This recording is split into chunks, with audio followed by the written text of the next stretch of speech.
approximately 40% of Ukraine's energy infrastructure has been already seriously damaged by Russia.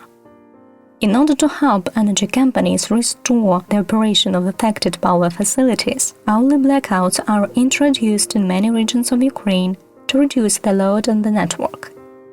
Hi, my name is Catherine Litvincheva, and this is the second season of the podcast UA, The Day That We Survived. The war started by Russia against Ukraine affects the whole world. Food blockade, price increase, energy blackmail are only part of the damage caused by the Russian Federation. Still, we share the stories of real people who impress with their resilience despite the circumstances. In today's episode, you will hear how Ukrainians prepare for a difficult winter. Please remember that you can always support our efforts as an independent media and a podcast platform on Patreon via the link in the description. Here is the story of Diana. She is 25, originally from Kyiv. The girl recently returned to Ukraine from Latvia, where she lived for the past year and a half. By the will of fate, Diana met the 24th of February in Kyiv while visiting her relatives.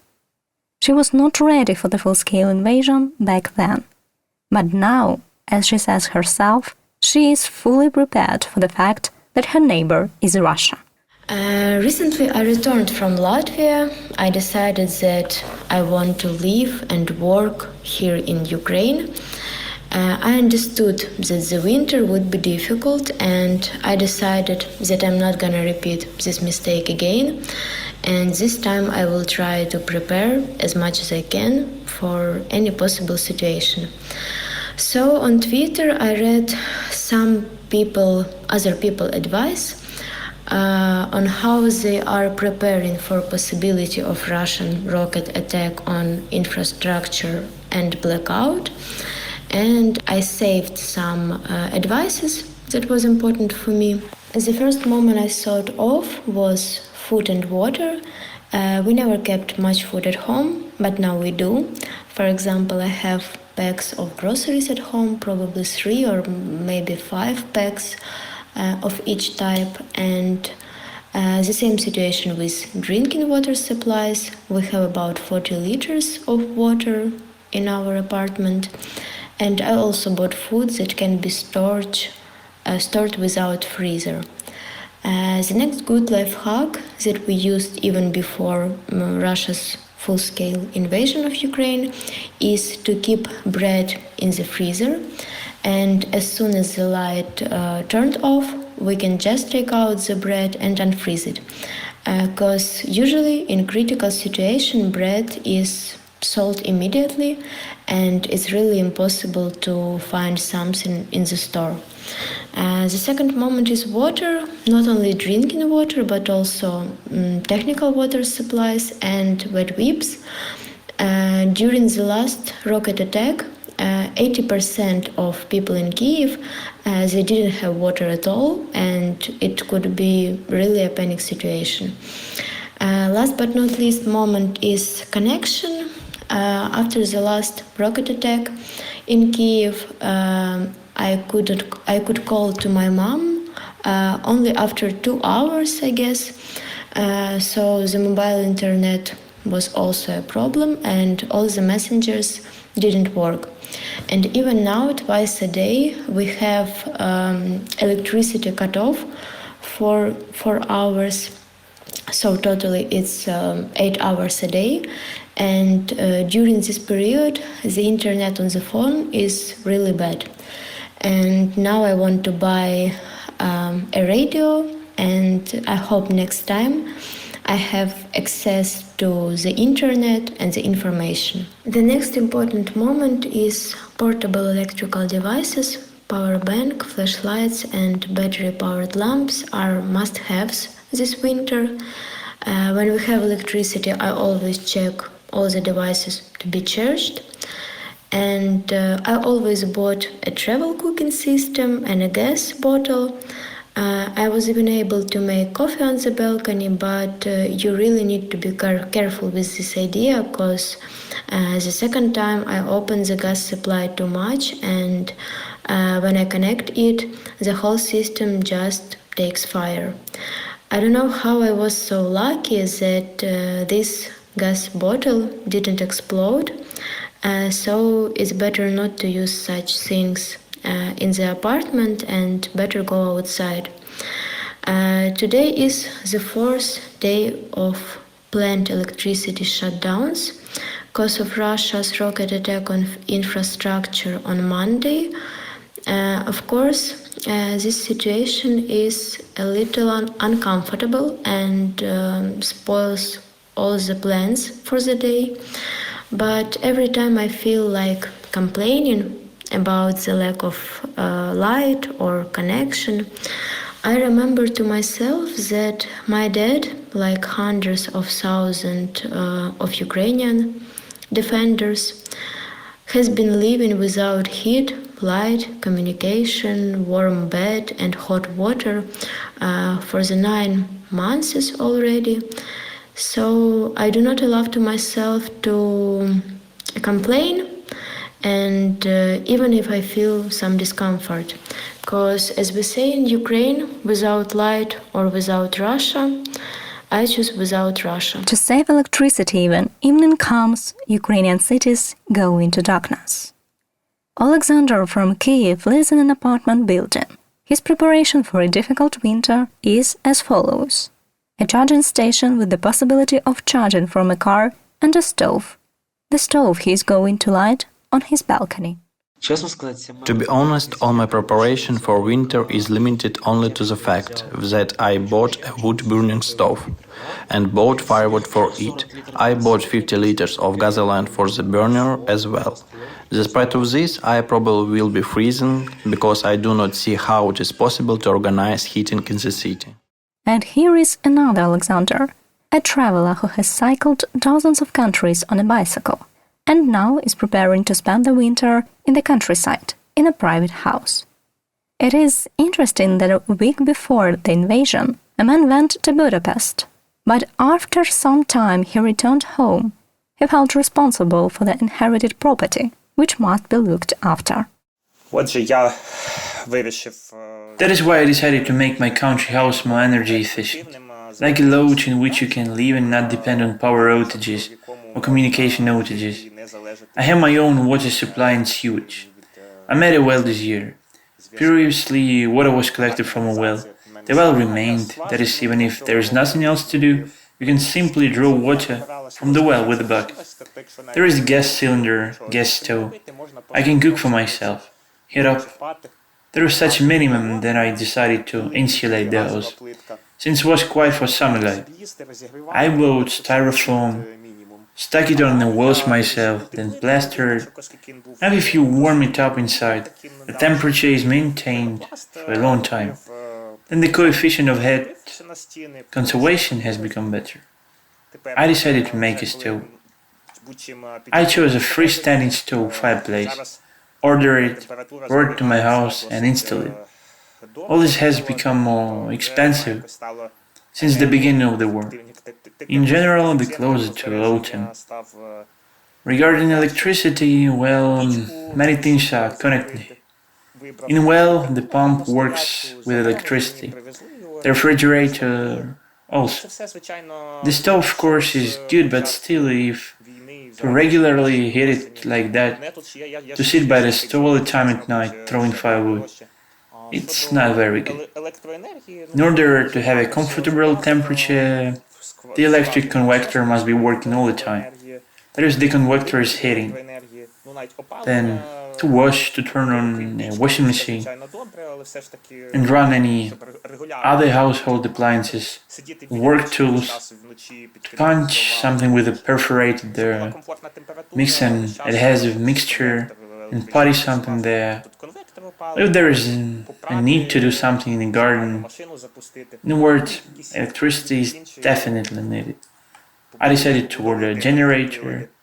There's already a demand for it, so it turned out to be quite expensive, more than 22,000 hryvnias. It was probably possible to buy twice as cheap before. Still, it's needed. I bought several canisters of fuel. As for communication, it's a little more complicated. Here, when blackouts occur, for example, the communication tower on which mobile operators are fed may not work. However, here is an internet provider that serves several villages, so it works via the optical fiber. Therefore, if it has equipment working on his side, then the signal will reach through the optical fiber. There are no such intermediate routers along the way. That is, after hooking on my router, I get an internet signal. Nevertheless, it may happen that the operator will have an outage. It will not be able to power up his equipment there. And then satellite internet will be needed in this case. I ordered Starlink through the website. Now it costs $380. You pay $60 immediately and $320 when your order is ready. After some time it should arrive. I haven't yet held it in my hands. This Starlink terminal should arrive for me somewhere within a few weeks. Maybe I will suspend the subscription first and then activate it when I need it. You can cooperate with your neighbors because their $60 a month is still a lot of money compared to the price of the internet provided by a local provider. And if I have to pay these $60 every month, I will know that I will use Starlink for test purposes. Then I will feel calm, because if I complete blackout is everywhere, nothing works, then I will have the internet. The internet is critically important to me. Not only some news, but also communication with acquaintances via the internet. I have gotten used to calling and speaking by voice. Nevertheless, if the mobile phone tower is not powered, then there will be no mobile communication, and through the satellite terminal, you can at least contact someone to find out what is happening in the world. With work, if there is internet, then we'll have some profit. I have a small passive income there, and for active income I need to do a certain sequence of actions every day, or at least regularly. Therefore, in principle, investing in Starlink will pay off eventually. That is, I have basic communications, and I have created a stock of products. I bought some canned goods, ordered a freeze-dried product for myself, collected a crop of nuts. By the way, I still have my mother's canning. My mother used to make fruit jam. If there's nothing to eat, you can even eat a jar of jam. You will not die of hunger. Canned food and cereals are enough to last for several months. If to imagine such a thing that there are no available stores with products and with a complete blackout, then this will mean that probably hostilities are approaching and you need to evacuate them. This triggers me a little. But I'm not completely in control of my life, but I want to just have some plans for the future. However, I understand that in this situation it's not only Ukraine, but also it can be a war of such a global scale. There will be such perversions that I will not be able to predict anything. At least you have to act on the situation. If I can influence the creation of a comfort zone for myself, then I have somehow created. Now sitting by the stove listening to the rumble of the generator, I feel a little more secure. Of course, while the war is going on, none of us is safe. However, you can swim on a stormy river without an inflatable vest. You can do it in an inflatable vest. You can be in a boat while wearing an inflatable vest and having oars. Having some medical kits, some supply of food. Even if the river ends in a waterfall, at least until you reach this waterfall, you have a better chance of survival and you have done your best for your survival. The man also has an apartment in Kiev. For now, he spends most of his time in it, as the situation is not critical. In addition, it is easier to socialize in a big city than in a country house. This is how Oleksandr prepares an apartment. Я розумію, що квартира в багатоквартирному будинку. I understand that a flat in an apartment building is much less conducive to complete autonomy. You can only do something at a minimum. I insulated my balcony and looked if there are no cracks anywhere and fill it with foam. Even last year I made patchwork insulation for the wall. That is, I have a more or less insulated apartment. I have a boiler, there's electricity, although sometimes it's supplied. It heats up during this time, and then hot water is somehow given out if there's water pressure. Alternatively, it's possible to have a hydro accumulator or a water tank there and supply it. And then somehow I will have water supply in my apartment. There are still not enough batteries. Maybe we need to get a couple of car batteries and an inverter adapter from 12 to 220 volts. Then we'll be able to power some of the devices during blackouts, moreover when electricity appears to charge.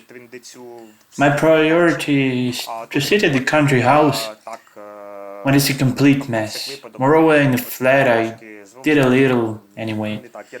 I didn't prepare for life during a global blackout in the flat.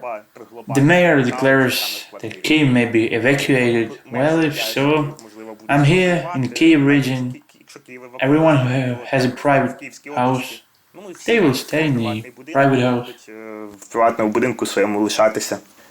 As for expenses, it is natural that the prices for power banks, generators, and firewood have risen a lot.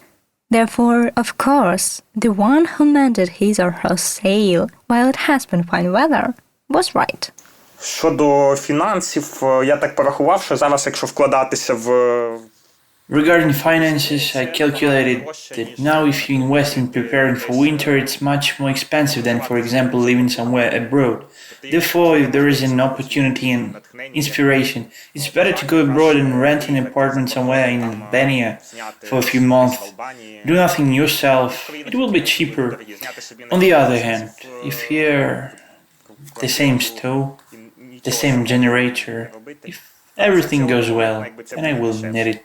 Але з іншого боку, якщо тут та ж пічка, той же генератор, він мені, якщо все далі буде добре, воно мені знадобиться. In case of a difficult situation, Oleksandr is ready to invite several friends to his house.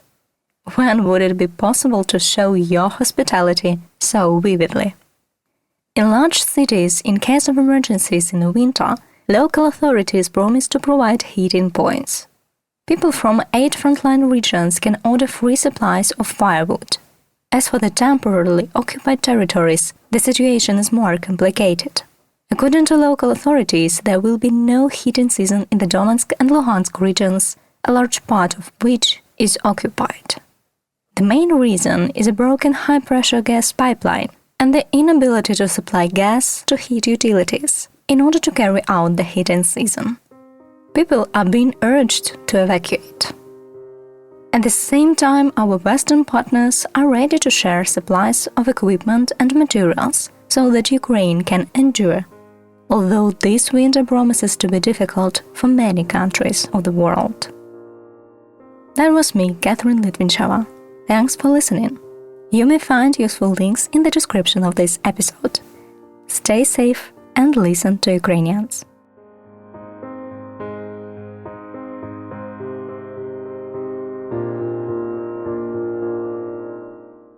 This episode was supported by Urban Space 100.